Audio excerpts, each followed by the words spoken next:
unë do të veçoja, pata një eksperiencë të shkëlqyer së fundmi, 10 kompani nga Çekia, të cilët erdhën dhe ekspozuan panajër. Çfarë i diferencon ata? Është entuziazmi. Ka një entuziazëm që mua gati më trëmte gjatë ditëve të eventit. I shikoja të qeshur, shikoja që donin të kontakte, flisnin. Dhe sa herë që shkoja i takoja dhe, po shkon gjithçka mirë? Shumë mirë, shumë të kënaqur. Shori gjë këtu shkon takon një kompani shqiptare patjetër. Tango gjithkohës. Dhe prandaj them ajo çfarë i diferencion ishte entuziazmi dhe ula pastaj se u bëra realisht kurioze, ula dhe i thash po çfarë ju duket se shkon kaq mirë, sepse ju vini nga një vend, patjetër keni qenë të ekspozuar në panajëra shumë të mira ndërkombëtar. Do të po të them që sapo kemi ardhur nga Parisi, në një panajër shumë të madh.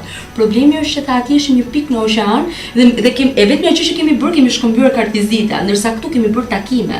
Kemi bërë takime dhe jemi ulë me njerëz dhe potencialisht mund të zhvillojmë dhe një biznes në të ardhmen dhe mora vesh jo zyrtarisht që kanë bërë punë të mirë. Shpresoj të kemi lajme më konkrete për t'i thënë në raportin e radhës, por realisht pash entuziazëm. E njëjta gjë ndodhi dhe me disa kompani polake, me një kompani austriake që e patëm ekspozitën panajër. Ata janë entuziast, shikojnë anën pozitive.